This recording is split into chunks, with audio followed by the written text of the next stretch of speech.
हो जाता है।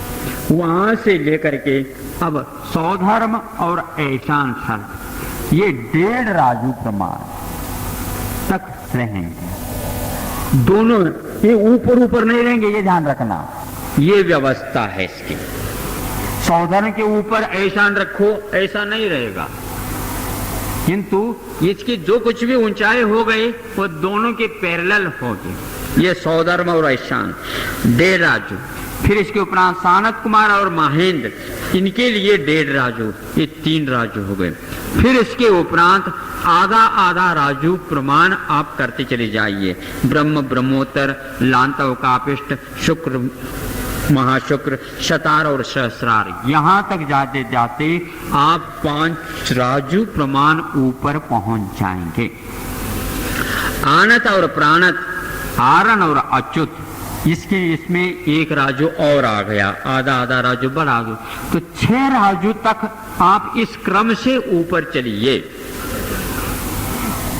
लेकिन पैरेलल चलना अपने को, जो कुछ भी बढ़ेगा, आधा राजू बढ़ेगा तो वहां पर 2 स्वर्ग आएंगे। इसको बोलते हैं कल्प। ये एक व्यवस्था है। बाद में ऐसे राजू के साथ और 2 के साथ विकास नहीं होगा। ग्रहवेक आदि में 2 के साथ भी व्यवस्था नहीं होगी और उसके साथ साथ राजू के रूप में भी ऊंचाई नहीं बढ़ेगी। ये बात को लेकर के ही कल्पोपन्ना की व्यवस्था 16 स्वर्ग तक चलेगी। किसी के यहाँ 16 स्वर्ग नहीं है तो 12 स्वर्ग भी मानते हैं, श्वेतांबर में 12 स्वर्ग मानते हैं, लेकिन 16 स्वर्ग को लेकर के इन्होंने अपना वर्णन किया। बीच में जो वैमानिक जो इंद्र होते हैं उनके लिए कहा जाएगा तो 16 स्वर्ग में आदि के 5 स्वर्गों में और अंत के 4 स्वर्गों में एक इंद्र गिनो, तो 5 और 4 9। फिर इसके बीच में 3 जो है इंद्रों को फिट कर दो। इस प्रकार ये 12 स्वर्ग 12 इंद्रों के माध्यम से मुखिया जिनको बोलना चाहिए, और यह 16 स्वर्ग विभाजित हो जाते हैं। 12 विकल्पा जो ये सूत्र में पहले आया था वो इसीलिए आया था। अच्छा, ये 16 स्वर्ग तक हम पहुंच गए। 9 ग्रैवेकेषु, 9 ग्रैवेक हैं।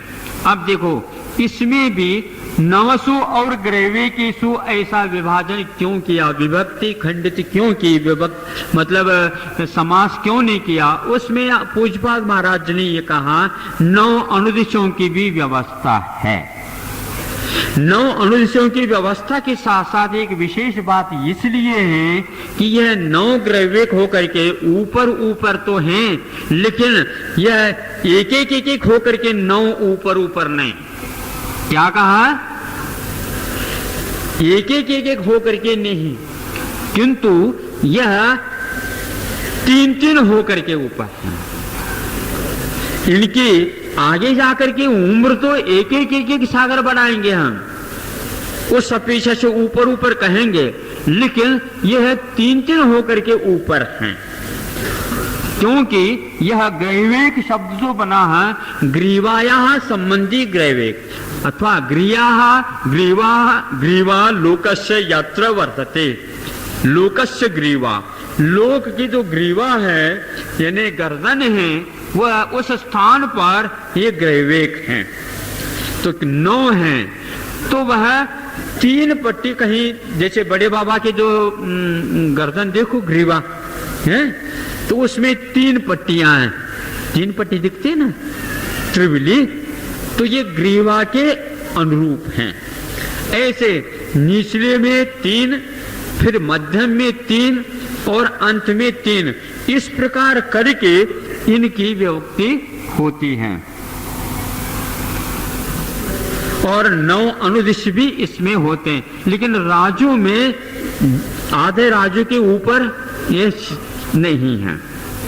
इसलिए 2 की जो व्यवस्था थी वह व्यवस्था यहां से खंडित हो गई अहम इंद्रों के साथ। विजय, वैजयंत और अपराजित, इन 4 ये 4 दिशाओं में हैं।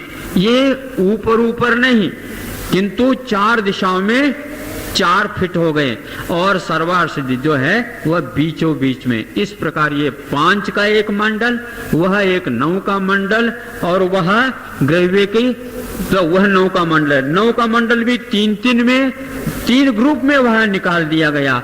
9 अनुदिश संबंधी 8 दिशाओं में और बीचों बीच में एक अनुदिश के रूप में व्यवस्था हो गए।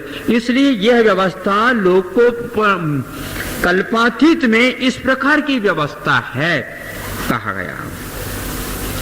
सर्वार्थ सिद्धोच्च, सर्वार्थ सिद्धि को अलग रूप से कहने का अर्थ भी इसलिए है वह एक ही भवावतारी होते हैं। कुछ लोग इसको सर्वार्थ सिद्धि नहीं, इसके यहाँ 33 सागर की आयु होती इसलिए ऐसे नहीं। 33 सागर की आयु तो अपराजित में भी हो सकती होती है। इसलिए आयु की अपेक्षा से ये एक ही चरम शरीर को धारण करने वाले होते, इसलिए इनको ऐसा अलग रूप से रखा है। और वैसे लेशाओं की अपेक्षा से भी भेद करना चाहते तो कर सकते हैं। स्थिति प्रभाव सुकुदित लेशा विशुद्ध इंद्रिय अवधि विषय तो अधिकाः।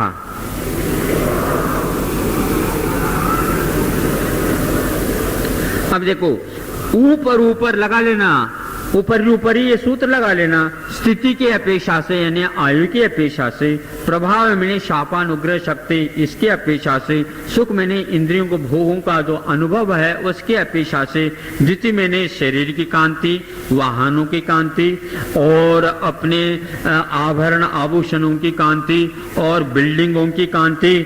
सुन रहे हो नहीं? हाँ, अलग अलग बिल्डिंग मिलेंगे, नाप से भले छोटे मिलते चले जाए लेकिन क्वालिटी बहुत बढ़िया, क्वालिटी मेंटेनेंस ऊपर होती चली जाए। लेशा और विशुद्धि की अपेक्षा, लेशा विशुद्धि, लेशाओं में सुख लेशा होते भी सुख लेशा उसमें और फाइननेस, हाँ ऐसे होती चली जाए। असंख्यात लोग प्रमाण होते चली जाते हैं, भेद भेद विशुद्धि की अपेक्षा।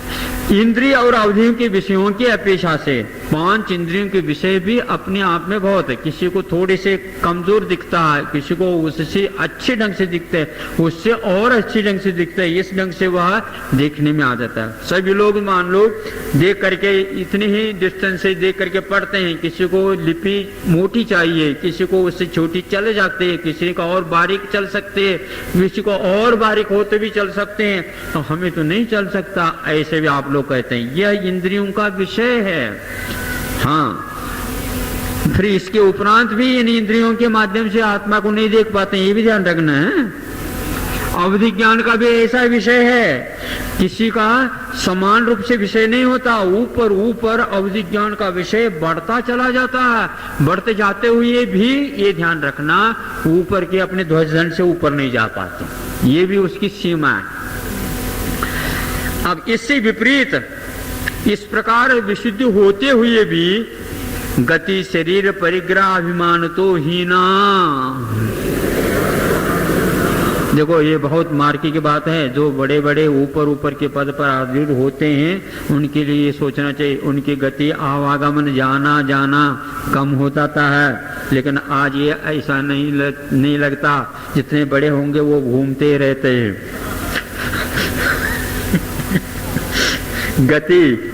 गति का अर्थ है ना मनुष्य गति, त्रिंज गति, इससे नहीं। खेल कूद इत्यादि की अपेक्षा से नीचे स्वर्ग के या देव वगैरह बहुत गतिमान होते रहते, ऊपर कम हो जाता। शरीर का उत्सेद भी कम होता चला जाता है। परिग्रह का अर्थात मूछा परिग्रह अथवा वस्तुएं कम, आइटम कम। हाँ, परिग्रह। अभिमान, मान का सम्मान का प्रसंग आने के उपरांत भी वो उससे प्रभावित नहीं होते। नहीं समझे? समझ लो, बहुत रहस्य की बात है। कुछ लोग लाइट में आना नहीं चाहते लेकिन लाइट तो देते रहते हैं। और लाइट कहाँ छुपेगी? कार्य करेंगे तो सामने आएगा, कौन करा, ये तो नहीं कर सकते, ये नहीं कर सकते, ये तो वो तो अलग ही व्यक्तित्व होगा, वो लाइट में नहीं आता। लाइट में नहीं आते हुए भी लाइट प्रदान करते रहते हैं, क्योंकि अभिमान की कमी रहती है। किसी की यदि प्रशंसा कर लें, इनमें बहुत सबसे ज्यादा कमी तो यही है, ये मान सम्मान में नहीं आती। ये तो कमी क्या हो, ये तो बहुत अच्छा माना जाता नहीं, ये कहने के तरीके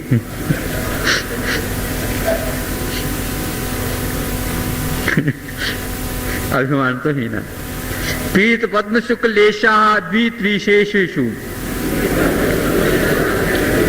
ये है। अब देखो, पीत पद्म शुक्ल लेशा, पीत लेशा 2 कल्पों में, पद्म लेशा 3 कल्पों में और शुक्ल लेशा शेषों में, इस प्रकार आपको लगाना है। इसका आंतरिक भेद और है, उसको सर्वा सिद्धि पढ़ करके आप लगा लेना, ताकि पढ़ तो लो आप।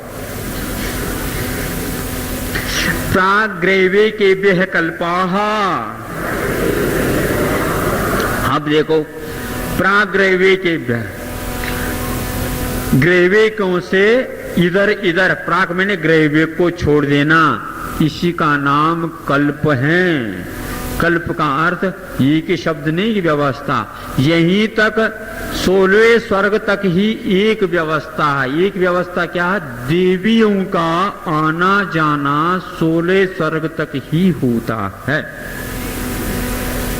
इसके बाद देवियों का आना जाना व्यवस्था नहीं है। कौन सी देवियां कहां तक जा सकती, इसकी भी व्यवस्था है। इसके कल्प के अंतर्गत सब आ जाएगा। कल जैसे कहा था ना, श्री ह्री धृति कीर्ति बुद्धि और लक्ष्मी, ये सारे सौधर्म स्वर्ग के परिवार संबंधी हैं। उसी प्रकार कुछ 16 स्वर्ग तक पहुंच जाते हैं देवियां, क्योंकि देवियां सखी के रूप में जैसे यहाँ पर भी जाते रहते ना, उसी प्रकार वहां पर भी जाते हैं, लेकिन उनकी अपनी अपनी व्यवस्था होती है। जहां से अहमिंद्र चालू हो जाते हैं, वहां पर देवियों का आना जाना नहीं होता। देवियों की उत्पत्ति स्थान तो सौधर्म और ऐशान स्वर्ग तक ही है, बाद में तो देवियां उत्पन्न नहीं होती। लेकिन इसके उपरांत वहां से जहां से नियोग रहता है, वहां पर वो चली जाते हैं, ऐसा आगम का उल्लेख है। मतलब दूसरे स्वर्ग तक तो इनका पीहर, क्या बोलते हैं, पीहर, हाँ, माए का है, हाँ, माए का घर।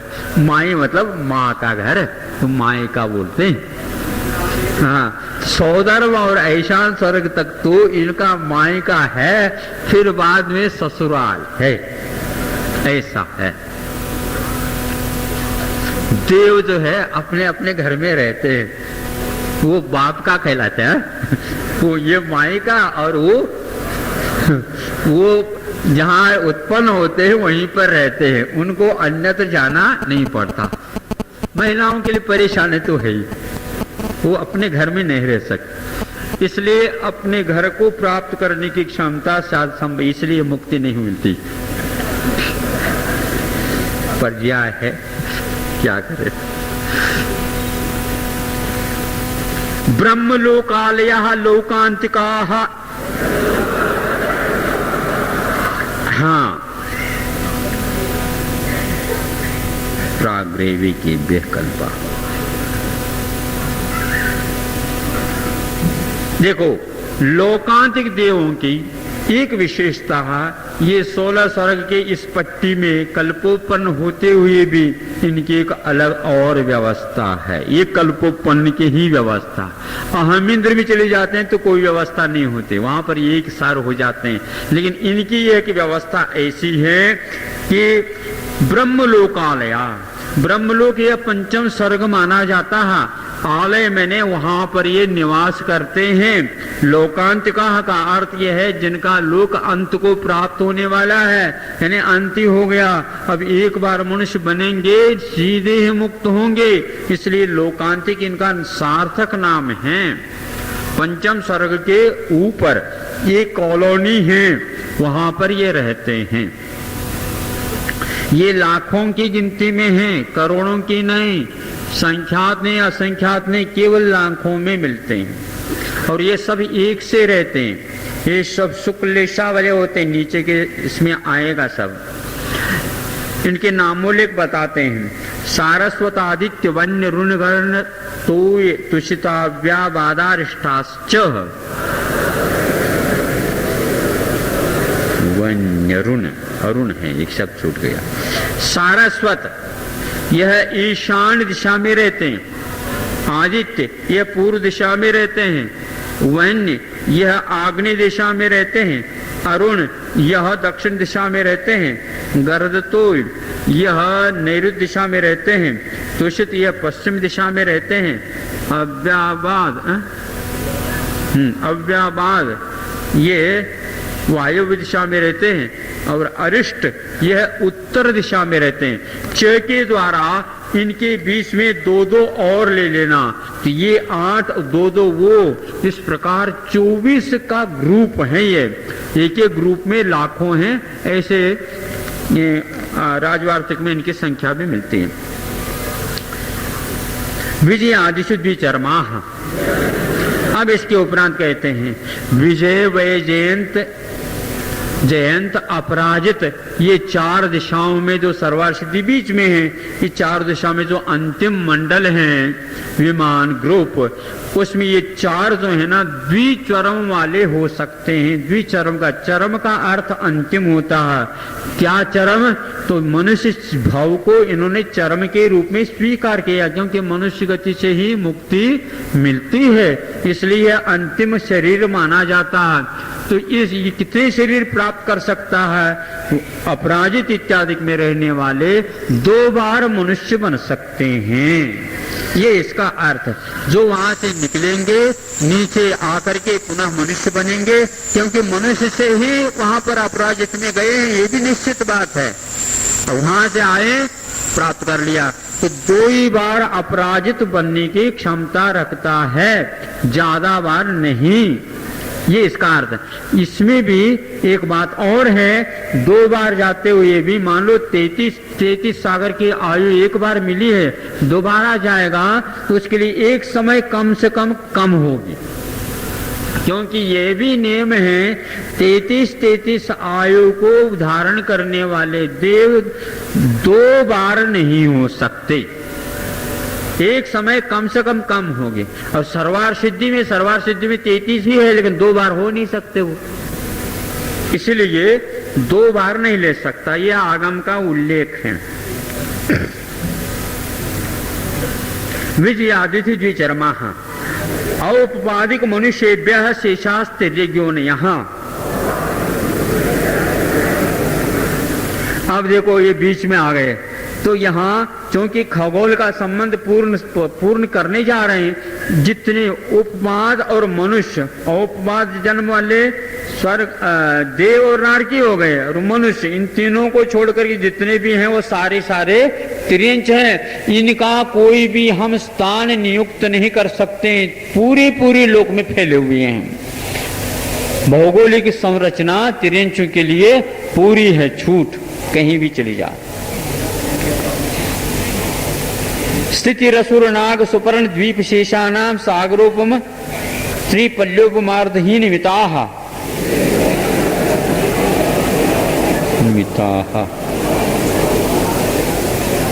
मित है नहीं, मिता करना।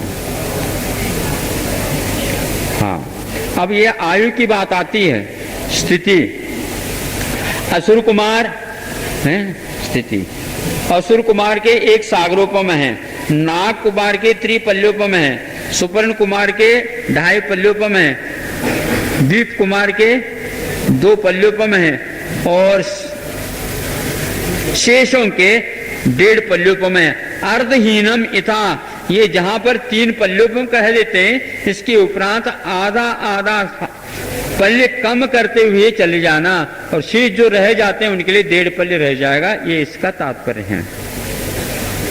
सौधर में ईशानी और सागरोपम में अधिके। हाँ, सौधर्म और ऐशान स्वर्ग की स्थिति कितनी है? 2 सागरोपम, कुछ अधिक है। कुछ अधिक का अर्थ धवला इत्यादि में आया है ढाई, यानी ढाई सागरोपम तक इसका उत्कर्ष। बंद की अपेक्षा से कुछ लोग यह है घातायुष की अपेक्षा से कहते हैं नहीं, बंद करने की अपेक्षा से भी धवला में प्रकरण आया है।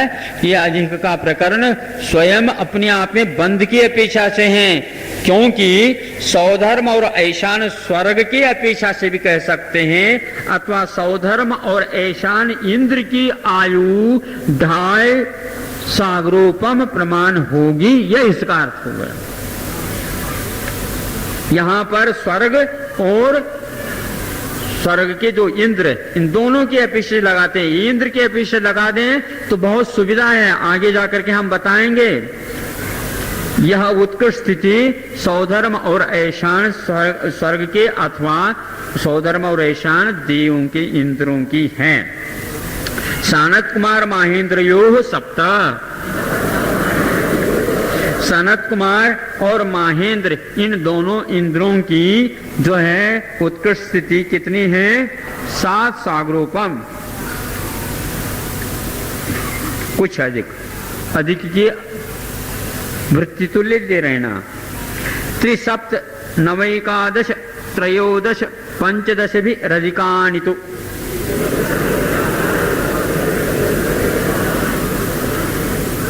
आगे के जितने भी स्वर्ग शेष रह गए हैं उनके लिए क्रमशः ये लगाते चले जाना।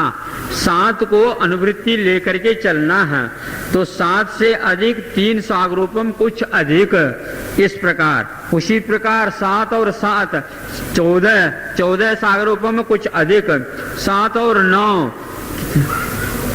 16 सागरोपम कुछ अधिक, 11 और 7 18 सागरोपम कुछ अधिक। आगे जो है 7 और ये 20 और 22 सागरोपम, उसके साथ अधिक नहीं लगाना। इसलिए नहीं लगाना, वहां पर घातायुष का संबंध नहीं है। ये कहां से आया कि तू शब्द के द्वारा अर्थ निकाला जाता। देखो तू कितना अर्थ बता देता है।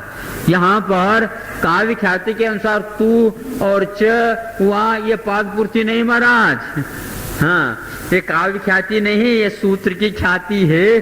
सूत्र में एक एक अक्षर नाप तोल करके रखते हैं, बंद की कोशिश कम करते हैं, और छंद विन्यास जब मिलते नहीं तो पूर्ति के लिए भी उसमें डाल दिया जाता। बहुत अंतर है इसमें, खाना पूर्ति नहीं चलती, भरपेट चलता है।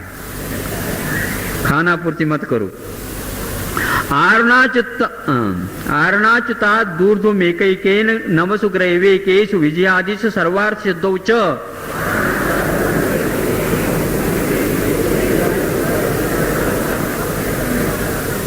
आरण अच्युत, इससे ऊपर ऊर्ध्व एक एक सागर की आयु बढ़ती चली गई है। तो कितनी होगी? कहां पर रुक गए थे हम? 22 के उपरांत 9 ग्रैवेक तक एक एक बढ़ाओ, 31 हो गए, और 9 अनिदिशों में एक बढ़ाओ। ऊपर तो है ही नहीं, वो एक के या तो एक है। ऊपर ये सूत्र बहुत मार्गी का है। हाँ, ये 900 ग्रैवेक और अनुदिशों में एक हुआ, 32 हो गया। फिर इसके उपरांत विजयादिशु 33 हो गया। इसमें 33 में कुछ कम भी रह सकता है, इसलिए सर्वार सिद्धि में 33 ही होता, ऐसा पुनः बता दिया गया। अपरा पल्योपम अधिकम, अब इनकी जगन्य आयु कितनी है? पल्योपम अधिकम, कुछ अधिक पल्योपम होता है।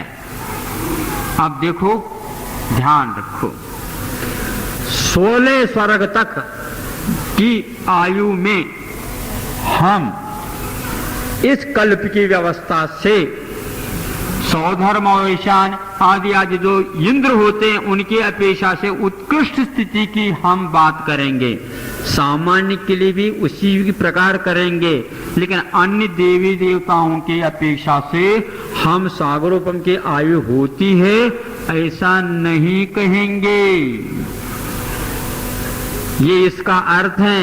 इसलिए 16वें स्वर्ग में भी पल्योपम की आयु रह सकती है, इसमें कोई बाधा नहीं होती है। ये इसके द्वारा अपने आप सिद्ध हो जाती है। वहां 16 स्वर्ग में होकर के देव की भी वहां कितनी आयु हो सकती है, तो पल्योपम में भी आयु उनकी पूर्ति हो सकती है। और देवियों के अपेक्षा से उत्कृष्ट भी ले लो तो 55 पल्ल की ही है, ये भी अपने को ध्यान में रखना चाहिए। इसलिए पल्योपम की आयु 16 स्वर्ग में नहीं होती है, ये नहीं एकांत है, किंतु होती है। हाँ, जिसको उत्कृष्ट मिली है तो अगले जो है उसमें जाकर के वह जगन्य हो सकती है, वह सागरोपम में होगी, ये निश्चित है। लेकिन यह नियम नहीं रहा कि सर्व की इतनी ही होती है। यदि उत्कृष्ट होगी तो इन कल्पों में यही उत्कृष्ट मिलेंगे, इसके आगे नहीं। ये इसका अर्थ है। चाहे वह घाता इसको होकर के भी आ जाए बाहर स्वर्ग तक, उसके लिए भी उस कल्प की जो उत्कृष्ट स्थिति बताई उससे ऊपर की नहीं रहेगी उसकी भी। हम आगे आए ना, आने तो अभी तो पूर्व कहाँ चल रहा है, वो आने वाला। अभी आकर के इतना तो हमने खोल दिया, भूमिका बना दी, ताकि आपका प्रश्न तो पहले ही से था, पहले से हम भी जागृत हो गए। हाँ, अपरा पल्योपम अधिकम खुल तो गया थोड़ा, है बरसात जैसे खुल रही है। परतः परतः पूर्वा पूर्वानंतरा, परतः परतः मतलब आगे आगे, पूर्व पूर्व की जो उत्कृष्ट स्थिति है, अनंतरा मैंने वहां जगन्य जगन्य स्थिति होती चली जाती है। सभी की होती है ऐसा तो नहीं कहा इन्होंने, होगी तो इतनी होगी, ये है इसका। अब मान लीजिए जिसने कि 14वें सर्ग में लिया, कितनी है 20 है, 20 आकर किसी की 20 नहीं है तो वहां पर मान लो ऊपर जाएगा तो जितनी थी उसी के अनुसार उसके मध्यम जो जगन्य बनती चली जाएगी, उत्कृष्ट के अपेक्षा से नहीं बनेगी उसके, क्योंकि वहां पर ही उसकी उत्कृष्ट थी नहीं। ऐसा होगा जो जिसकी थी उसी के अनुसार उसमें थोड़ा सा मिला दो, यानी एक समय भी बढ़ा सकते हैं, ऐसी भी एक पद्धति चलती है, वो होगी। इन्होंने ऐसा कुछ नहीं कहा, वह पूर्व पूर्व की ही आयु आगे आगे के लिए जगन्य होती चली जाए। एक समय मिला दो, यह परिकल्पना भी तत्व सूत्रकार की नहीं है, और टीकाकारों ने भी इसमें एक समय मिला करके वो जगन्य बना लो या उत्कृष्ट बना लो ऐसा नहीं कहा। ये तो केवल धौलाकार या षटखंड आगम की पद्धति से एक समय मिला करके ऐसा मनाया जाता। नारका नाम च द्वितीयादिषु, हाँ देखो जब तृतीय अध्याय आया था अधोलोक का कथन चौथे अध्याय में खगोल में कर रहे हैं। ऐसा क्यों? तो शॉर्ट में हम करना चाहते हैं, वहां पर करते हैं तो बहुत कुछ हमें लिखना पड़ता, लेकिन हम शॉर्ट में कर रहे हैं क्योंकि परता परता की अनुवृत्ति इन्होंने पूर्व पूर्व की अनुवृत्ति यहाँ पर लगा कर दी। इसी प्रकार नारकियों की बात है, कहाँ पर? द्वितीय नारकी में जो नरकों में जो उत्कृष्ट स्थिति है वही तृतीय में जाकर के जगन्य होगी। आदि आदि लगा दे, उत्कृष्ट की अपेक्षा से बात कही गई है। 10 वर्ष सहस्राणी प्रथमायाम, महाराज द्वितीय पृथ्वी की बात कही, लेकिन प्रथम पृथ्वी की कैसे? देखो छोटे में कह दिया 10,000 वर्ष प्रमाण प्रथम पृथ्वी में है। देखो 10,000 वर्ष प्रथम पृथ्वी में जो आयु है जगन्य आयु, वह हर व्यक्ति को नहीं मिल सकती। सुन रहे हो आप लोग? सुनो महाराज, क्यों नहीं? 33 सागर की आयु बांध ली सैनिक ने मिथ्यात्व अवस्था में, फिर बाद में सम्यक दृष्टि हो गए, फिर बाद में इच्छाएं सम्यक दृष्टि हो गए, फिर बाद उसके साथ साथ तीर्थंकर प्रकृति का बंध भी करना प्रारंभ कर दिया। चाहे सम्यक दृष्टि प्रथम पृथ्वी में जाता है, इसलिए प्रथम पृथ्वी में वहां घाता इसको करते करते करते करते 10,000 तक आना चाहिए। ध्यान रखो, नहीं, क्यों नहीं महाराज? जब सम्यक दर्शन के माध्यम से 33 सागर की आयु को घात करना प्रबंध कर दिया, प्रथम पृथ्वी में आ गया और प्रथम पृथ्वी में आकर के सुनते हैं 84,000 की आयु रह गई और क्यों नहीं कमी, तब तक उनकी मृत्यु हो गई, ऐसा कहोगे? नहीं, 84,000 के नीचे क्षायिक सम्यक दृष्टि की उम्र प्रथम पृथ्वी में नहीं है। ऐसा क्यों? ये सिद्धांत है। फलितार्थ हम निकाल सकते, निकाल नहीं रहा हूं लेकिन फिर भी कह रहा हूं, संभव है संगी पंचेंद्री के द्वारा इतनी जगन्य आयु का बंध नहीं होता हो, ऐसा हमारा कहना है। अभी नहीं कह रहा हूं, मानना हो तो ठीक है, नहीं माना तो, लेकिन ये क्यों नहीं हो रहा है, इसके प्रश्न का उत्तर ऐसा लग सकता। हाँ, असंगी पंचेंद्री 10,000 ही मानते हैं, ऐसा नहीं, उनकी भी असंख्यात आयु हो सकती है, ऐसा लिखा। लेकिन 10,000 तक आने का श्रेय यदि होता है तो संभव है इनका, यदि नहीं है तो इनको कर लेना चाहिए था, क्योंकि इनके पास अमोघ शस्त्र आया था, क्षायिक सम्यक दर्शन आ गया था, लेकिन हुआ नहीं। ऐसा फलितार्थ निकल सकता है, निकला नहीं लेकिन निकल सकता है।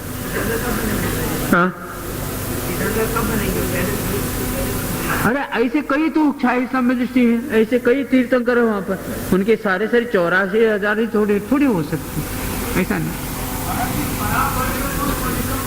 हाँ हाँ, प्रथमायाम तो नहीं लिखा, प्रथमायाम तो या प्रथम पृथ्वीयाम की अपेक्षा से लिखा।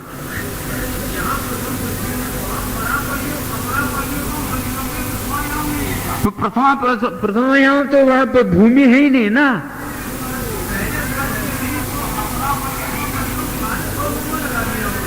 हाँ ठीक, हाँ वो तो, हाँ ये इसलिए तो हमने कहा ना, इसका कोई अधिकरण नहीं है, ये स्पष्ट है।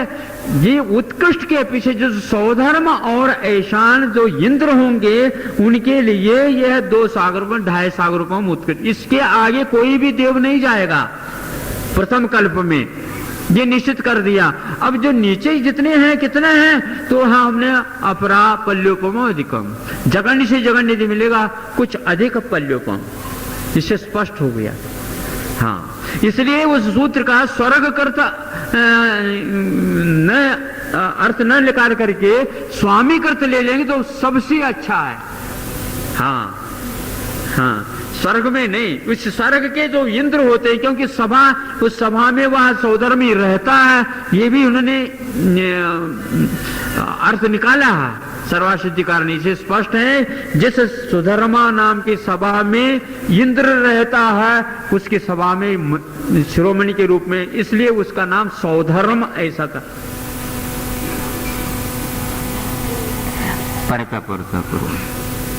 भवनेश च, अब भवनों में भी, भवनों में क्या, भवनों की उम्र है नहीं, भवनों में रहने वाले भवनवासी नाम च, ऐसा या भवनवासीषु ऐसा। तो यहाँ पर एक शब्द लुप्त कर दिया है, एक शब्द के द्वारा उन्होंने काम निकाल, क्योंकि सूत्र है, भवनों की उम्र नहीं बताई जा रही, भवनों में रहने वाले भवनवासियों में उम्र 10,000 वर्ष किनका है, जघन्य है। यहां पर भी देखो, ज्योतिषकों में तो नहीं जाते, असंगी पंचेंद्री यदि देव हो जाते हैं तो वहां भवनवासी और व्यंतरों में जाते, तो वहां पर भी यही नियम लागू कर देना। जैसे नरकों में जाता है तो असंगी पंचेंद्री जाता है नरकों में, तो प्रथम नरक में जाता, किंतु देवों में जाता है तो कहाँ इंद्र आदि का नहीं बन सकता, अथवा यूं कह तो स्वर्ग में नहीं जा सकता, ज्योतिष की भी नहीं हो सकता, किंतु भवनवासी और व्यंतरों में जा सकता है, तो उसके लिए भी 10,000 वर्ष रखा। भवनेश च व्यंतराणाम च, व्यंतरों के भी इसी प्रकार 10,000 वर्ष। परा पल्योपम अधिकम, व्यंतरों की उत्कृष्ट स्थिति कितनी है, कुछ अधिक पल्योपम प्रमाण है व्यंतरों की उत्कृष्ट स्थिति। ज्योतिष का नाम च, ज्योतिषकों की भी एक पल्योपम कुछ अधिक उत्कृष्ट स्थिति है, और उसकी ज्योतिषकों की जगन कितनी है, तदष्ट भागो परा, ज्योतिषकों की जो उत्कृष्ट स्थिति है उसका 8वें भाग प्रमाण है। एक टीका में पल्ली का ही 8वां भाग निकाला, लेकिन ऐसा नहीं, अधिक में भी कुछ हैं, वो भी बहुत वर्षों मतलब काफी वर्ष हो सकते हैं, इसलिए उसका भी कुछ 8वां भाग निकाल देना चाहिए। हाँ सुनो तो, हम सर्वार सिद्धि का अनुकरण है ये। हाँ क्योंकि उसका अनुकरण तो करना पड़ेगा, नहीं है तो विशेषता देनी पड़ेगी, विशेषता नहीं मिली गुरुपदेशाभावात ऐसे लिखना आवश्यक है, नहीं तो हम पकड़ेंगे। क्योंकि एक पल्ली कुछ अधिक के क्या, मान लो 8 समय भी लेते हैं तो एक समय हमारा अधिक हो गया, कम नहीं।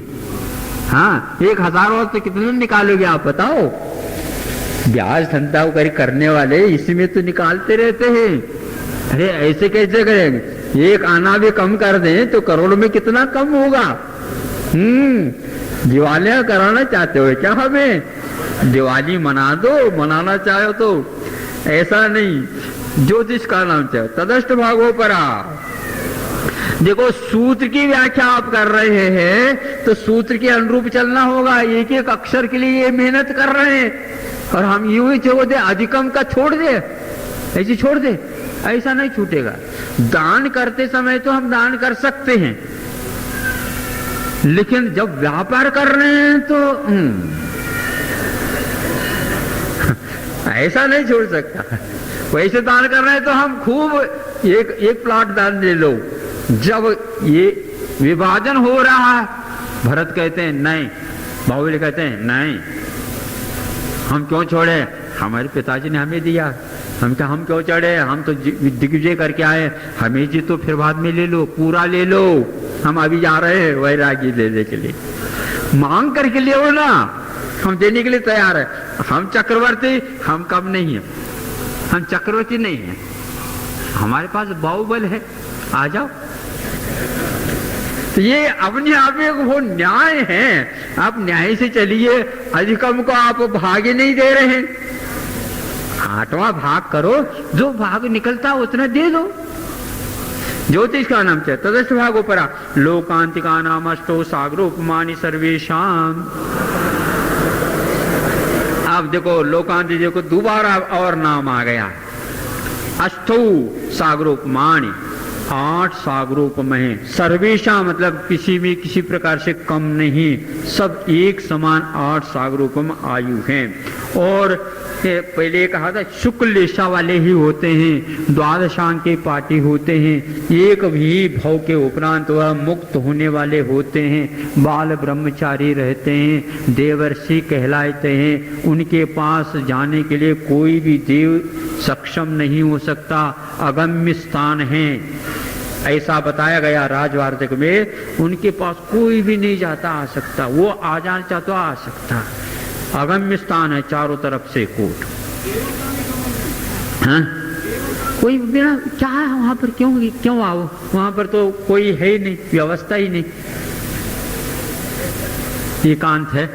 नगर के बीचों बीच में यदि कोर्ट कचहरी है तो भी वहां पर जा नहीं सकते, जाते हैं तो कैदी बन करके जाओ, पक्ष और प्रतिपक्ष और कुछ है ही नहीं, वह अलग स्थान है।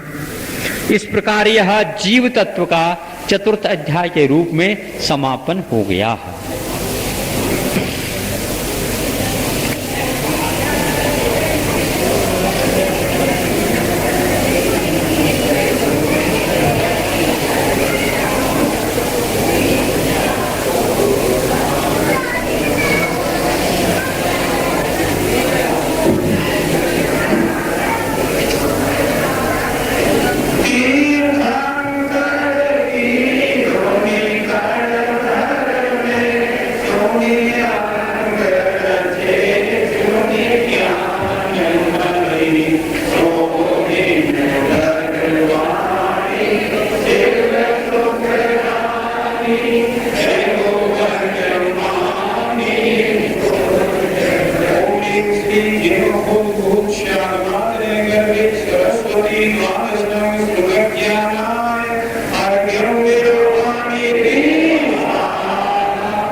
स्वपरमत विभावना पटुमदिभ्य सुचरित तपोनिधिभ्यो नमो गुरुभ्यो गुणगुरुभ्य छत्तीसगुण समज्ञे पंचव्याचार करण समदर्शे शिष्यानुगकुशले धम्मायिरे सदा वन्दे गुरुभक्ति संजमेनिय तरन्ति संसार सायरं घोरं छिन्नन्ति अट्टकं मम जन्मन मरणं न पावेन्ति ये नित्यमृतमन्त्रुहो मुनिरता ध्यानाग्निहोत्राकुलाः षट्कर्मावृतास्तपोधनजना साधुप्रिया साधवः शीलप्रावरणा गुणप्रहरणा चन्द्रार्कतेजोदिकाः मोक्षद्वारकपाटपाटनभटा प्रीणन्तु मां साधवः गुरुवः पान्तु नो नित्यं ज्ञानदर्शननायकाः चारित्रार्णव गम्भीरा मोक्षमार्गोपदेशकाः इच्छामन्ते आयुर्भक्तिकासुगुपोतस्सालोच्यं सम्मुनान् सम्बोधोऽसन् सम्मचरिजुत्तानं पञ्चव्याचाराणमायराणम् आयारादिसुधनानुपदेशानुवध्यानं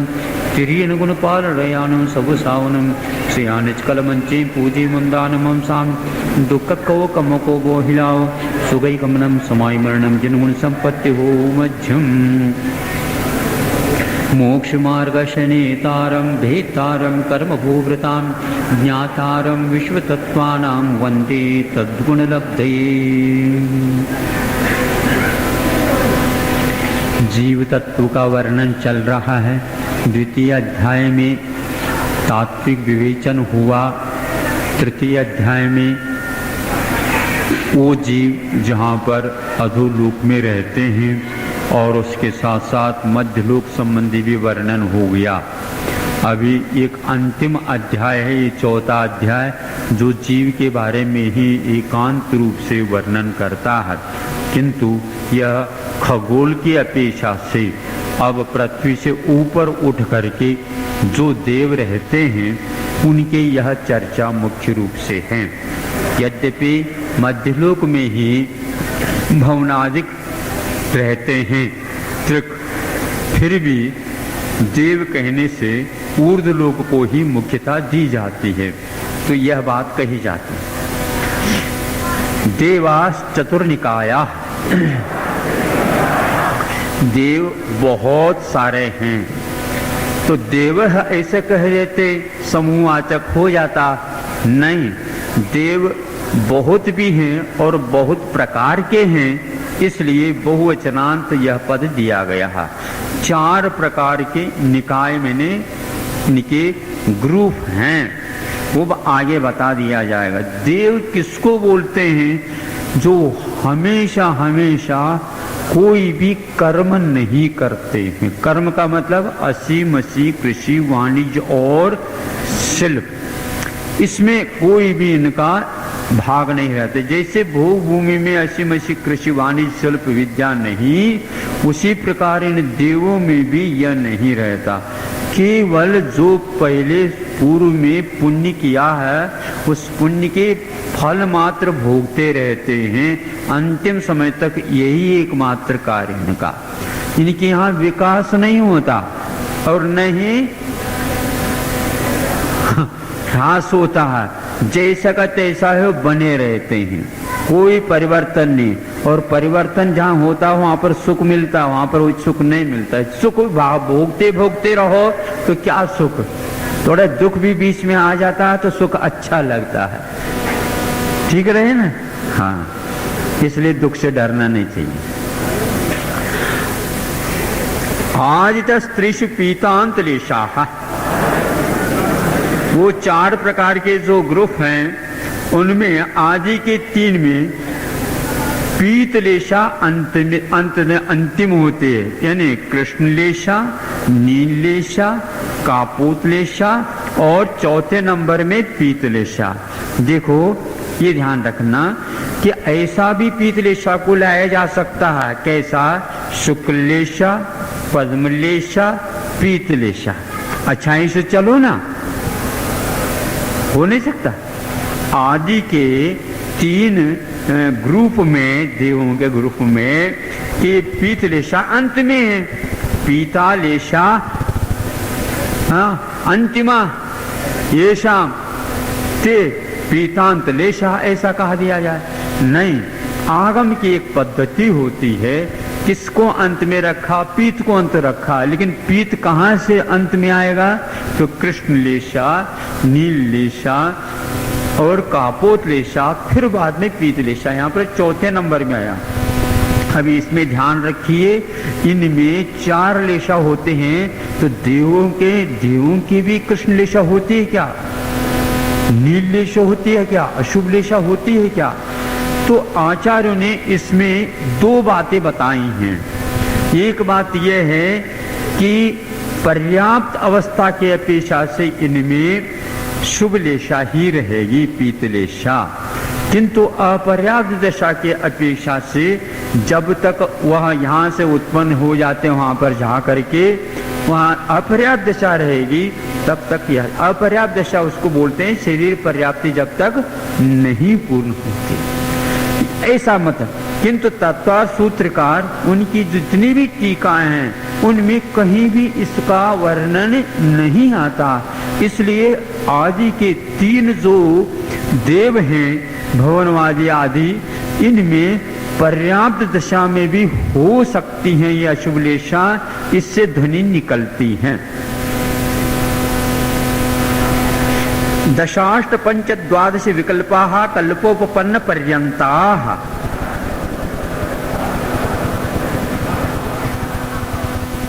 10 प्रकार, 8 प्रकार, 5 प्रकार और 12 मैंने 12 प्रकार के ये होते हैं। कौन? देव, जो 4 प्रकार के देव बताए गए। किंतु कल्पोपपन्न पर्यंता, ये जितने भी व्यवस्था हैं कल्प में, जो कल्पे से उत्पन्न कल्पोपपन्ना तत्पर्यंता, कल्प में जब तक उत्पन्न होते हैं तब तक के लिए हैं। तो कल्प क्या है नीचे हम बता देंगे। अभी तो इतना कहना चाहते हैं जहां पर व्यवस्था होती है, व्यवस्थित कुछ व्यवस्था दी जाती है, वहां तक इन्होंने कल्पोपन्न ऐसा कहा है। वो व्यवस्था कई प्रकार की होती है। अब इंद्र सामान्य त्रयस्त्रिंशत् पारिषदात्म रक्ष लोक पालानीक प्रकीर्ण का वियोग किल विषकास चैकशः।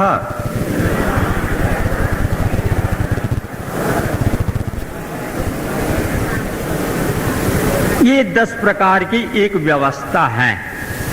जहां तक यह व्यवस्था है तब तक इसको कल्प हम कहते हैं। कल्प का इतना ही अर्थ नहीं है, आगे हम और बताएंगे कल्प का और भी अर्थ हैं। ये 10 प्रकार की व्यवस्था। इंद्र उसको बोलते हैं जो मुखिया, जो सब में मुखिया होता उसको इंद्र बोलते हैं। आप माला फेरते हैं तो 108 उसमें मनियां रहती हैं, और 108 मनियां रहते हैं तो 3 मनियां और रखते हैं, अथवा पहचान के लिए 1 मनी और रहती। 3 मनियां कहीं कहीं पर रहती भी और नहीं भी रहती। जहां पर 108 रहते हैं उसमें 1 मनी बड़ी रखते हैं ताकि आपके लिए पहचान हो जाए। वो बड़ी रहती है, उसका आकार भी अलग रहता, आंखें बंद रहती हैं, लेकिन माला फेरते रहते हैं तो तर्जनी और अंगूठे के बीच में जब वो आ जाती है तो आपको होश होता, अरे भैया सुमेरु आ गया, आए ना। तो माला पूर्ण कर लेते हैं। यदि मान लो वह मणि बड़ी नहीं हो तो आप कैसे माला फेरोगे? फिरते रहेगा वो तो, फिर एक के बाद एक के बाद एक के बाद एक के बाद। नहीं, हमारे पास इतना समय नहीं है। तो माला छोड़ने के लिए वो सुमेरु रखी है। आंख खोल करके नहीं देखा आप लोगों ने? देखिए, आप बताओ, ये इंद्र के माध्यम से ज्ञान हो गया आप लोगों को, स्पर्शन हो गया। और मन यदि सावधान है तो ठीक है, यदि मन सोया है तो फिर वो बड़ी मणि भी खिसक जाएगी, मेरू खिसक जाए। हाँ, ऐसा। तो यह इंद्र माना जाता है, जिसके पास विशेष शक्ति रहती है, आज्ञा और ऐश्वर्य, वह मुख्य रूप से इंद्र माना जाता है। और सामान्य को उसको बोलते हैं समाने भवाहा। तो समान रूप से आयु, अपने भोग सामग्री, क्षेत्र, साधन आदि आदि जो रहते हैं उनको सामानिक बोलते हैं। यानी इंद्र के लेवल पर ही देता रहता है, लेकिन एकदम लेवल नहीं कहा जाता। ऐश्वर्य और आज्ञा ये 2 नहीं रहते, बाकी सब इंद्र के समान रहता।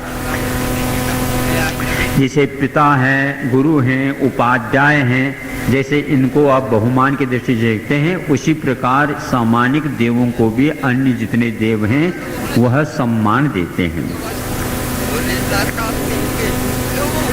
त्रयस्त्रिंश ये मंत्री के रूप में रहते हैं। ये 33 होते हैं। त्रयस्त्रिंश 30 होते हैं। सर्वासिद्धि मिलेगा 33 ही होते हैं। इस 33 संबंधी होने से त्रयस्त्रिंशत् ऐसा कहा है। पारिषद मतलब एक प्रकार से परिषद से सभासद जिसको आप लोग बोलते हैं, सांसद है, विधायक है, या और कोई भी संस्था के आप लोग परिषद रखते हैं ना, नगर पालिका इत्यादि, उसी प्रकार। आत्मरक्ष, आत्मरक्षक बॉडीगार्ड जिसको बोलते हैं, अंग रक्षक। लोकपाल, लोकम पालयति लोकपाल, अर्थचराय, कोषाध्यक्ष के रूप में रहते हैं।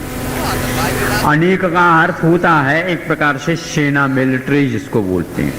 स्वर्गों में 7 प्रकार के, एक यहाँ पर चतुरंग सेना है तो वहाँ पर 7 प्रकार की सेना होती है, 3 ज्यादा है वहाँ पर। प्रकीर्ण का अर्थात बिखरे हुए हैं, जैसे नगरवासी कोई उस कॉलोनी में रहा, इस कॉलोनी में रहा, आदि आदि, ये प्रकीर्णक माने जाते हैं। अभियोग्य का अर्थ दास वृत्ति रखने वाले होते हैं।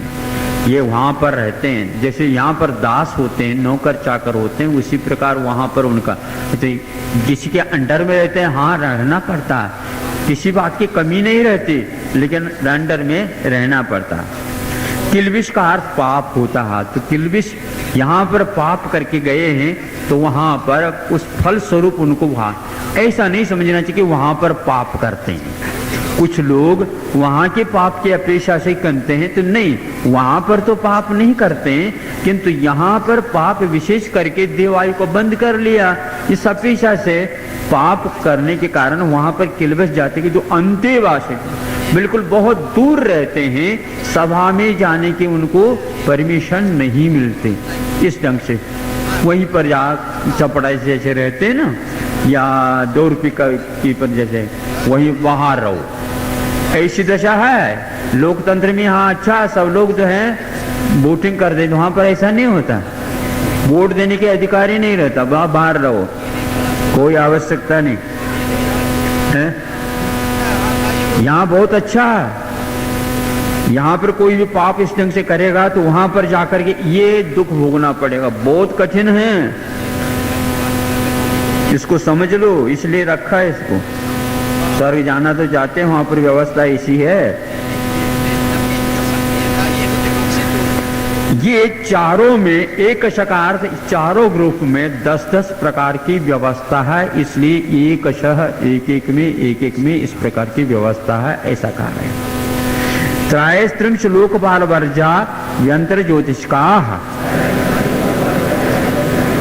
ये अपवाद है यंत्र और ज्योतिष्कों में मंत्री महोदय और अर्थचर्मणी कोषाध्यक्ष नहीं रखे जाते,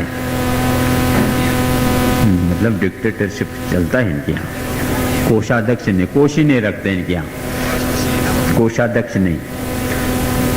पूर्वयोर द्विन्द्राहा, अब देखो पूर्व अर्थात जो आगे कहेंगे भवनवासी और व्यंतर, इन दोनों, इनको यहाँ पर पूर्वयो कहा। ये 2 इंद्र इनके यहाँ होते हैं। देखो तत्वा सूत्र में इंद्र की गिनती तो की है, लेकिन उपेंद्र की गिनती नहीं की है, ये तत्वार सूत्र की विशेषता है।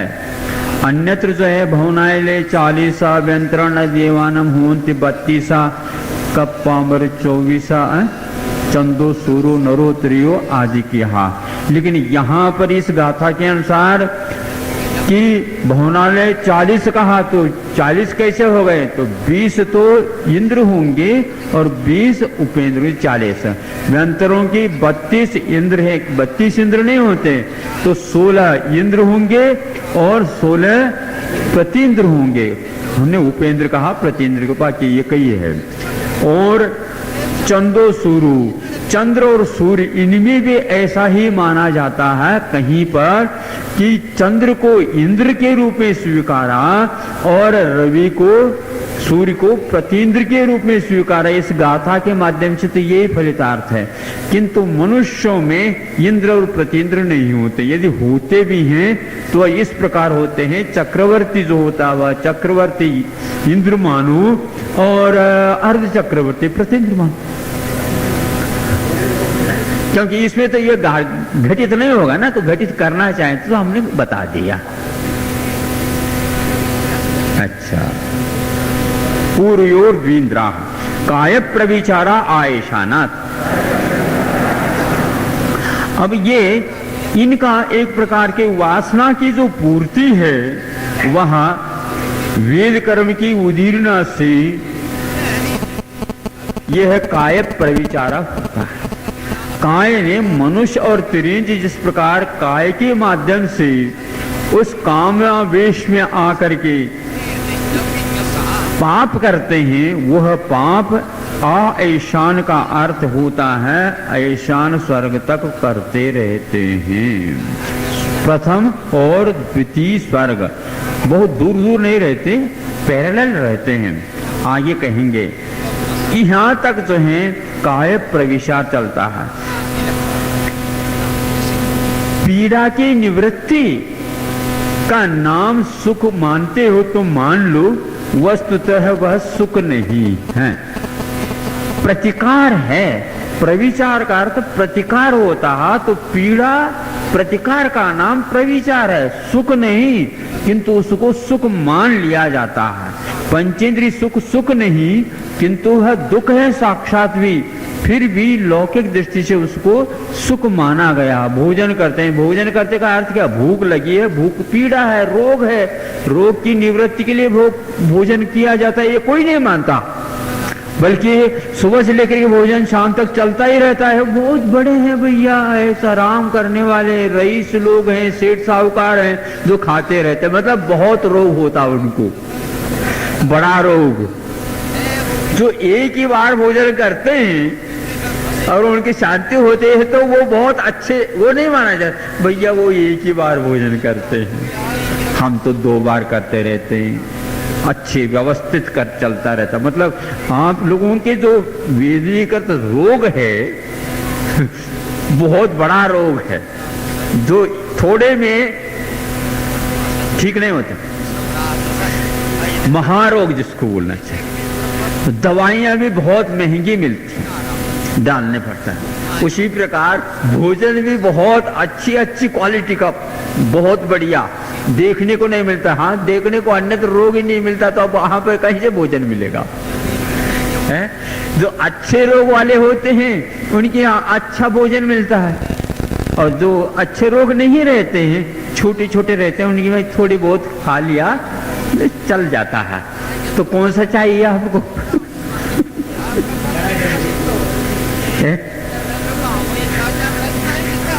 जो ज्यादा धन चाहेगा तो उस धन का भोग भी करना पड़ेगा ना, तो वो कहां पर जाएगा? कुछ लोगों के लिए खाने पीने के लिए तो सस्ता ही खाया जाता है, लेकिन दवाई बहुत महंगी खाते हैं। पुण्यशाली है, महंगी दवाई खाने वाले पुण्यशाली तो होंगे। लिख लो।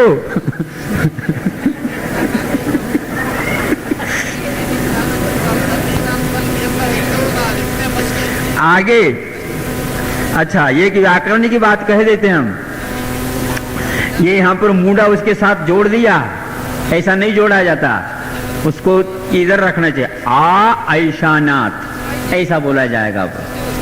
आ ऐशानाथ, उसको ये संधि करने के लिए है तो वो संधि तो होती नहीं, संधि आ के सामने आई आ गया तो क्या होगा? वो आई होना चाहिए। तो काय प्रविचारा ऐशानाथ, ऐसे ऐसा नहीं, वो आंख मतलब ऐशान तक ले लेना। भवनवासी, यंत्र, ज्योतिष और कल्पवासियों में सौधर्म और ऐशान स्वर्ग तक देव और देवियां काय के प्रतिकार के माध्यम से, प्रविचार के माध्यम से ये करते हैं। अब आगे शेषाः स्पर्श रूप शब्द मनः प्रविचारा। शेष मन सानतमार, महेंद्र, ब्रह्म, ब्रह्मोत्तर आडवी ऊपर तक कैसे करते हैं? स्पर्श के माध्यम से। सानतमार और महेंद्र स्वर्ग के देव और देवियां स्पर्श के माध्यम से परस्पर में वहां प्रविचार करते हैं। आगे ब्रह्म, ब्रह्मोत्तर, लांता और कापिष्ट इन स्वर्गों के देव और देवियां आपस में रूप के ही अवलोकन से उसमें प्रतिकार कर लेते हैं। आगे के शुक्र, महाशुक्र, शतार और सहस्रार में देवी और देवियां शब्द के माध्यम से ही, यानी उनके गीत, नृत्य, आभरण आदि के ध्वनियां, इसके माध्यम से ही प्रतिकार करते हैं। और आनत, प्राणत, आरण और अर्चुत अपने अपने नियोगने के माध्यम से, मन में विचार के माध्यम से ही प्रविचार किया जाता। देखो ये ध्यान रखना, प्रविचार शब्द मैंने प्रतिकार, प्रतिकार जो वासना का वेग है, उसका वासना का वेग में स्मरण से भी वेग शांत होता है, ये यहाँ पर उस सूत्र में उल्लेख मिलता है। इसलिए जो व्यक्ति इन बातों से ऊपर उठ गया या ऊपर उठना चाहता, उसके लिए काय प्रविचार के साथ साथ शब्द प्रविचार, स्पर्श प्रविचार और मन प्रविचार, इन सभी प्रविचारों से दूर रहना चाहिए, तभी तो वह उसका ऊपर उठा हुआ माना जाएगा, नहीं तो नहीं। यह सही बात है। प्रविचार का अर्थ पीड़ा है, उसका प्रतिकार कर रहे हैं, तो पीड़ा का प्रतिकार करने वाला व्यक्ति कितने ऊपर कहां पर पहुंचेगा, नहीं पहुंच पाएगा। परे प्रविचारा, इन कल्पों के ऊपर कल्पातीत जो कहे उनमें तो ये इस प्रकार के प्रविचार नहीं होते हैं। न काय संबंधी, न स्पर्श संबंधी, न रूप संबंधी, न शब्द संबंधी, न मन में स्वप्न में भी नहीं। देवों को वैसे स्वप्न नहीं पड़ते, लेकिन मन तो रहता है, तो मन में भी नहीं आता। यह बात यहाँ पर कही गई है।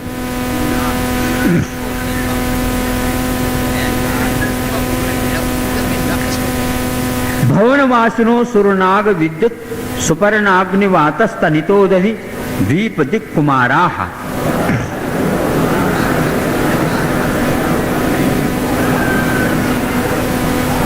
हाँ, पहले जो दूसरे सूत्र में 10 प्रकार के बताए थे वो कौन होते हैं, इनको भवनवासी बोलते हैं।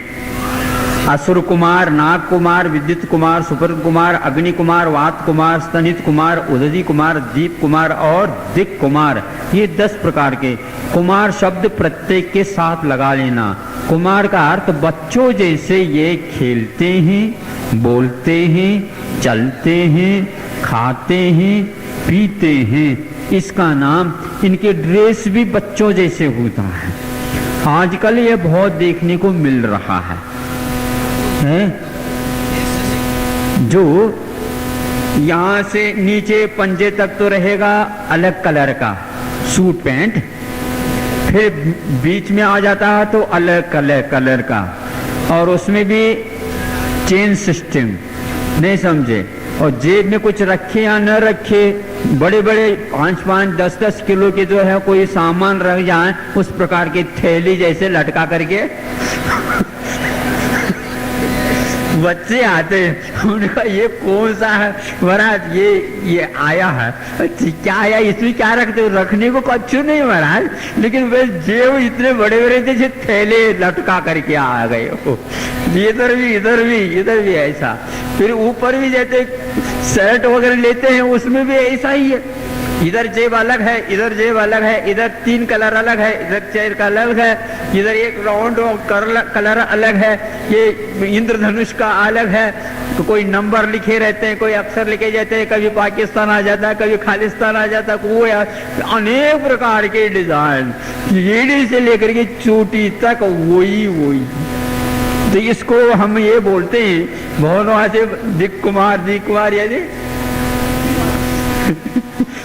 भगवान जाने हर बात में। और ये धीरे धीरे करते करते जो है ना, सफेद वस्त्र पहनते थे बूढ़े वाले, एक ही कलर के हो तो एक ही कलर के, आज उसमें भी चीट वगैरह, क्या बोलते हैं, चीट, हाँ, वो फूलदार फूल है और बेल है, वो है, ये इस ढंग से बूढ़े भी पहनने लगे आजकल। ये सब उसी में आ जाते हैं। व्यंतरा किन्नर किम पुरुष मोहरग गंधर्व यक्ष राक्षस भूत पिशाचाः। व्यंतर कौन, ये है 8 प्रकार के। किन्नर है, किम पुरुष है, मोहरग है, गंधर्व है, यक्ष है, राक्षस है, भूत और पिशाच है। ये कहाँ पर रहते हैं, मध्यलोक में रहते हैं, ध्यान रखना। मनुष्यों के ऊपर इनका बड़ा प्रभाव रहता है। हाँ, ये उदम भी करते हैं, कुछ सात्विक भी रहते हैं, ये मध्यलोक में ही रहते हैं। इनके भवन बने हुए हैं, ये भवनवासी कहलाते हैं, जो भवनों में रहते हैं। इनकी उत्पत्ति के स्थान अपने भवन बने हुए हैं, उसमें जो खर भाग और पंख भाग, इनमें इनका आवास अव्वल भाग में नहीं होता, ऐसा इनका नियम है।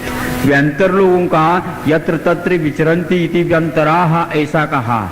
व्यंतरों के आवास तो बहुत दूर दूर तक बने हुए हैं, तो ये सब मध्यलोक में ही आते हैं। ये 8 प्रकार के हो गए।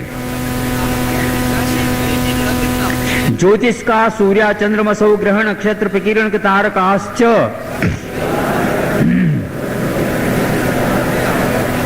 ज्योतिष के देव जो बहुत एक प्रकार से चमकीले रहते हैं, इनका नाम ज्योतिष का। देखने में भद्दे नहीं लगेंगे, लेकिन इन ज्योतिष के मंडल देव अपने आप में ऐसे होते हैं।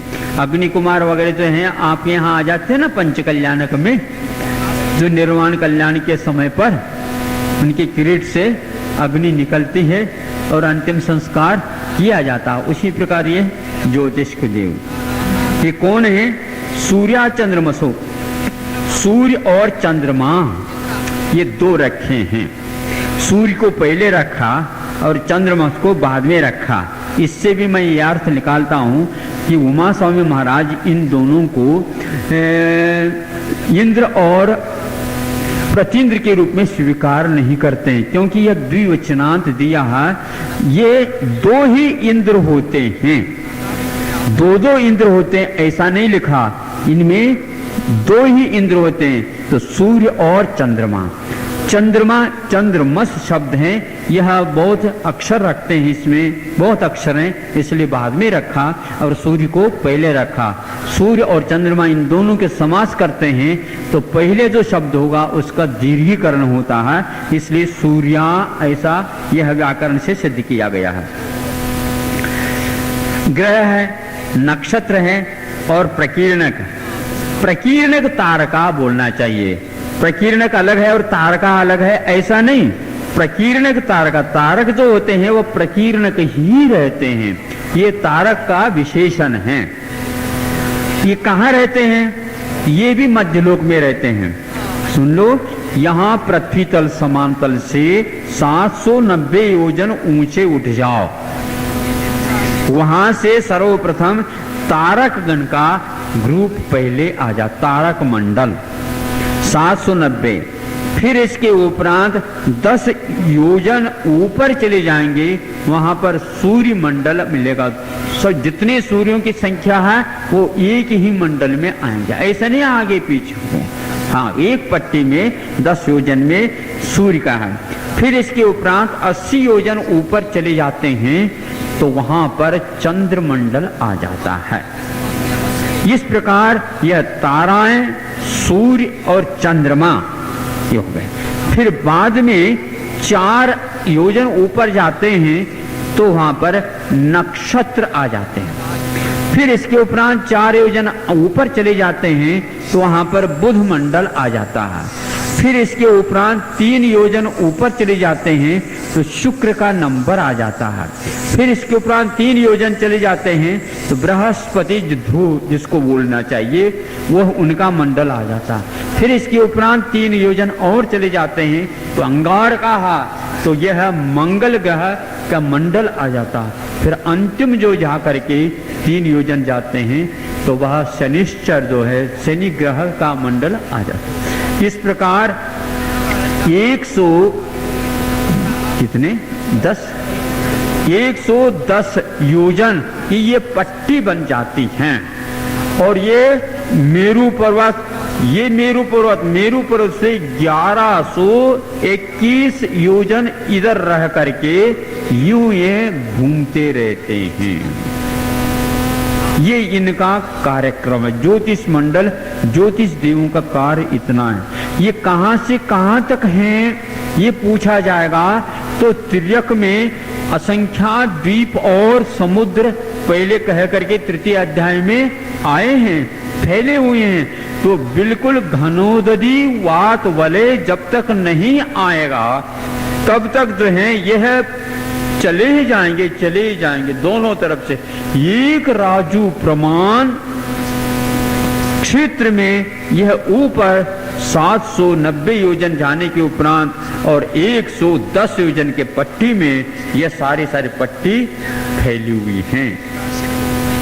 इधर भी वात वाले आएगा, इधर भी वात, चारों तरफ वात वाले जब तक नहीं आए तब तक यह सारा जैसे विधान आप मानते हैं उस प्रकार यह ऊपर छत बना हुआ है। कभी कभी छत पर जो छतों पर जो है आप मांडला वगैरह देखते रहते हैं ना, तो उसी प्रकार यह बना हुआ है। तो ये कार्यक्रम अकृत्रिम है, इसमें धवलाकार का कहना है कि नहीं, असंख्यात योजन तक जाते हैं, फिर इसके उपरांत इनकी पट्टी समाप्त हो जाती है, फिर भी वात वलय जब तक नहीं आते तब तक असंख्यात योजन अवशिष्ट रहता है, ऐसा वीरसेन महाराज जी का कहना है। लेकिन सरवार सिद्धिकार और अन्यंत्र जो ग्रंथ हैं उनका कहना है कि नहीं, जब तक वात वलय नहीं आएंगे तब तक के लिए ज्योतिष मंडल बीच में खंडित नहीं होगा, वह जाकर के ही करेगा। पूज्यपाद महाराज सरवर सिद्धि में ऐसा ही कहते हैं, घनोदरी वात वलय तक इनकी पट्टी का स्पर्शन हुआ है। एक विषय चिंतनीय है।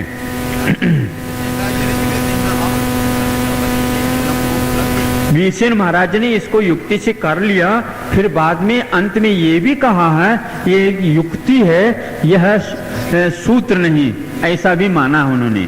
इसलिए आप लोग इसको सूत्र मान करके न चले हैं।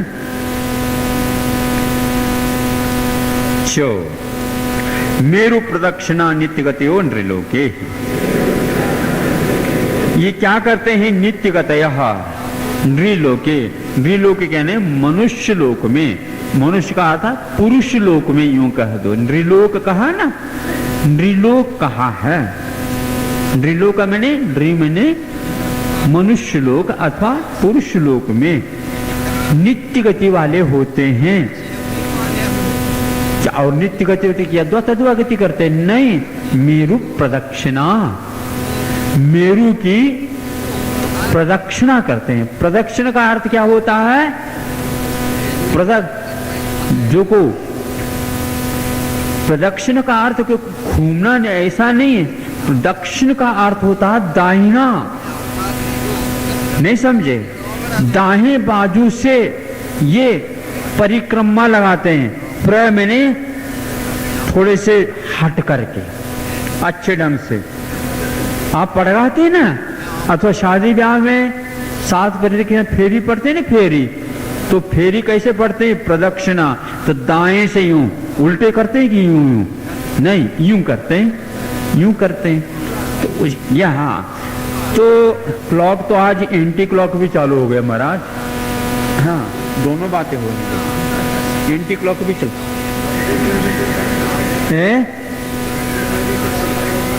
हाँ, तो वह दाएं दाएं अपने मेरु को दाएं बाजू को कर लो और यूं कर लो, और इधर से करेंगे तो यह बाएं हो जाएगा, यूं करेंगे तो बाएं हाथ को ओर नहीं मेरु को, किंतु दाएं हाथ की ओर मेरु को करके ये प्रदक्षिणा करते रहते हैं। और 1121 योजन दूर से करते हैं। आप लोगों को भी जब मुनि महाराजों को पड़गान करते हैं उस समय एकदम ऐसा नहीं करना चाहिए। कभी कभी लोग जो है बाएं से करने लग जाते हैं, उनको जल्दी जल्दी चक्कर में डालना है, ऐसा नहीं होता। और कभी कभी भूल भी जाते हैं, कितने हो गए हम गिने क्या आप गिनोगे के? क्योंकि हमारे यहाँ ऐसा होता है, पहले 4 व्यक्ति खड़े रहते हैं, एक फेरी हुई नहीं, उसमें 10 व्यक्ति आ जाएंगे, मतलब गुणित क्रम से चलता रहता है। अब 5 या तीसरी फेरी तक कितने होते पता नहीं लगता, अब कहाँ जाए कैसे जाए। आप ध्यान रखेंगे, प्रदक्षिणा का अर्थ दाएं से, लेकिन विशेष रूप से सावधानी के साथ करना चाहिए। दूसरे के यहाँ जाकर के बीच में पड़गान नहीं करना चाहिए। महाराज आहार देने के लिए नहीं मिलता तो करे क्या?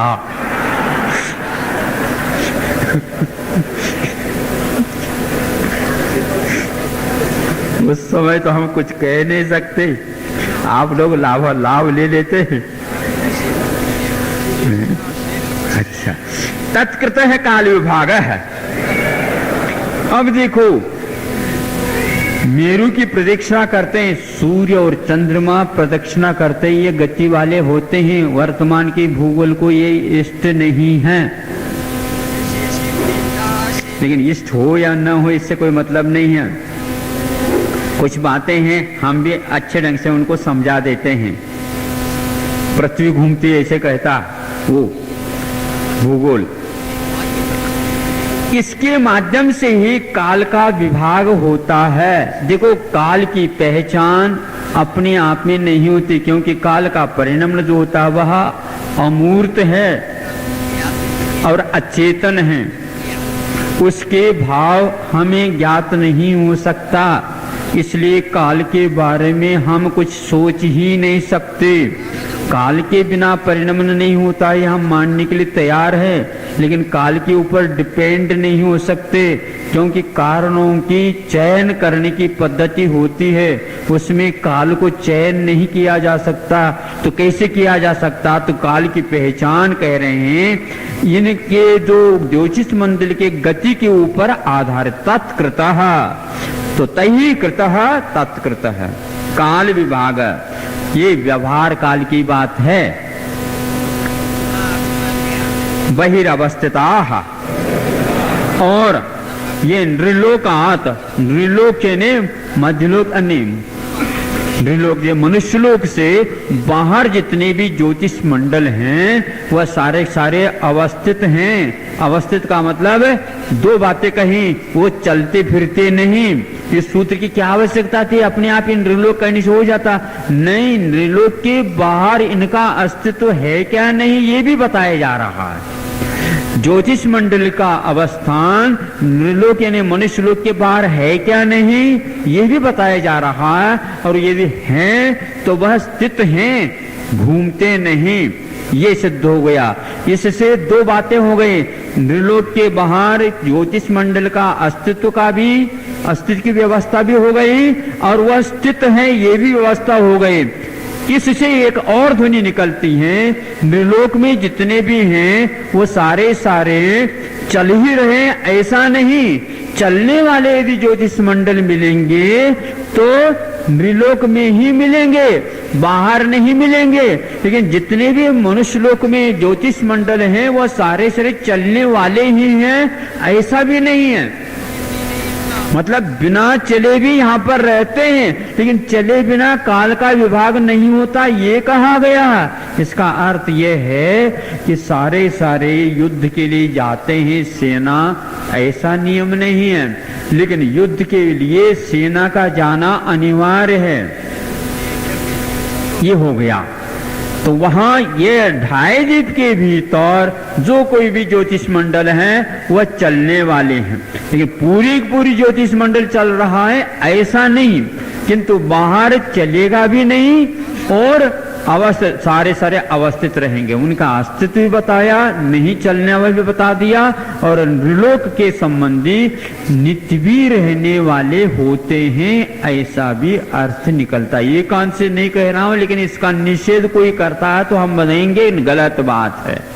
यहाँ पर चलेंगे तो यहीं पर चलेंगे, सारे सारे चलेंगे ऐसा यहाँ पर कुछ नहीं कहा गया है।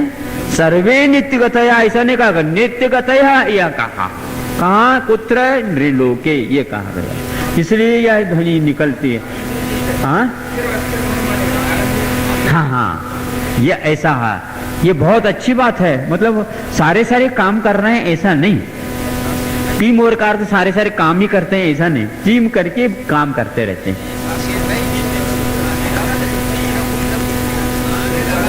हाँ, मेरु प्रदक्षिण नीति तत्कृता काल बहिरावत वैमानिका, वैमानिक। अब देखो इससे क्या हो गया, मध्यलोक अथवा मनुष्य लोक के बाहर के संबंध आ गया, तो बाहर ही मध्यलोक से बाहर अथवा मनुष्य लोक से बाहर ही वैमानिक होते हैं, नीचे नहीं होते, ये सिद्ध हो गया। और ये जितने भवनवासी वान में अंतर जितने भी हैं ज्योतिष के, ये सारे सारे मध्यलोक के अंतर्गत आते थे। तो वही तो ऊपर की अपेक्षा से मनुष्य लोक के ऊपर वैमानिक रहते हैं, यह सिद्धि हो गई।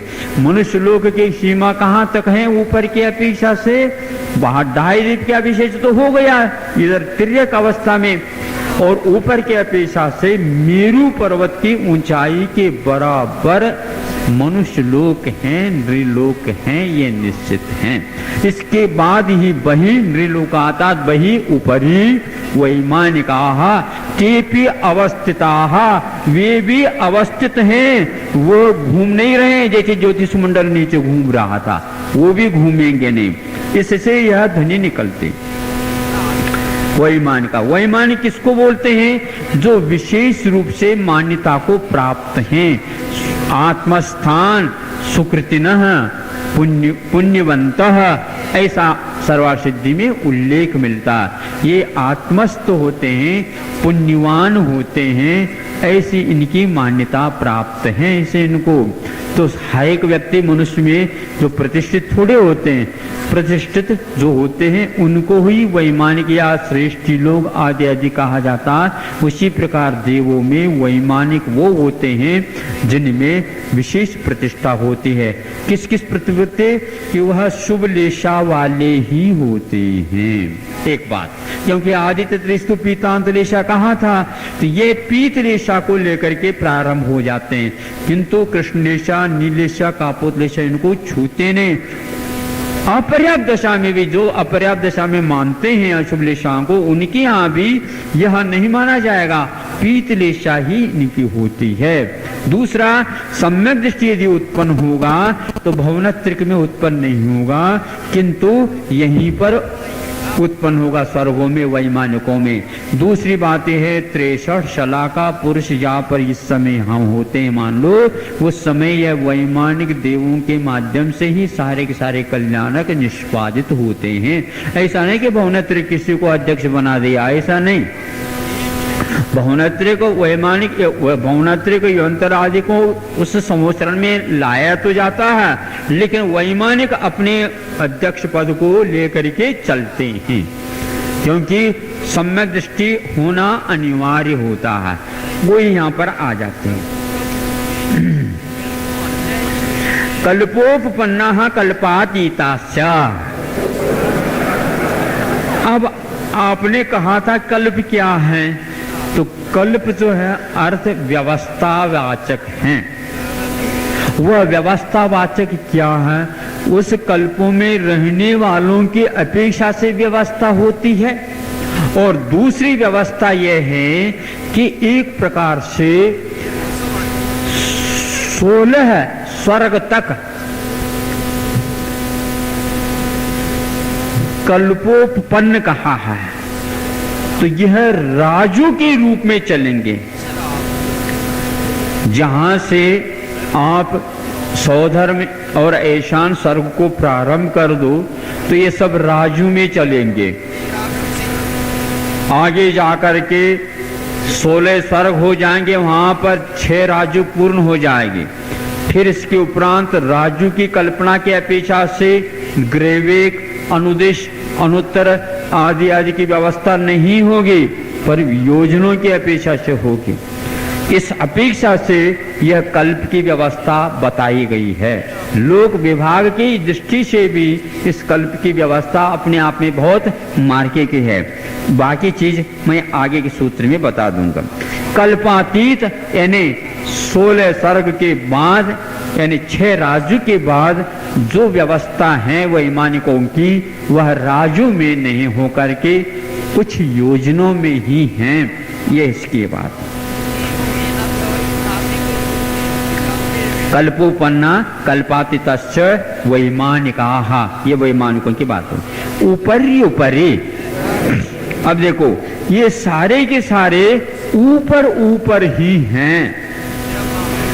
भवनवासी, व्यंतर और ज्योतिष, इनके ऊपर ऊपर की स्थिति नहीं थी, किंतु ये यद्वा तद्वा भी होते थे, लेकिन ये तो ऊपर ही ऊपर की ओर ही हैं। अब यह कहां पर कौन कौन है, इस नीचे के सूत्र के द्वारा कहा जाता। सौधर्म ईशान सानत कुमार माहिंद्र ब्रह्म ब्रह्मोत्र लांतव कापिष्ट शुक्र महाशुक्र शतार सहस्रारे श्वानत प्राणत योर आर्नाजुत योर नव सुग्रैवे केशु विजय वै जयंत जयंता पराजितेषु सर्वार्थ सिद्धौ च।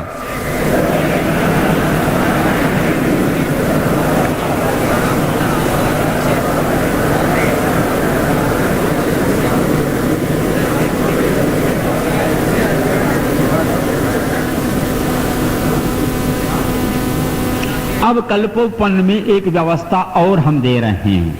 क्या व्यवस्था? जोड़ी जोड़ी से रहेंगे। वैमानिकों में जो कल्पोपन है वो जोड़ी जोड़ी से रहेंगे।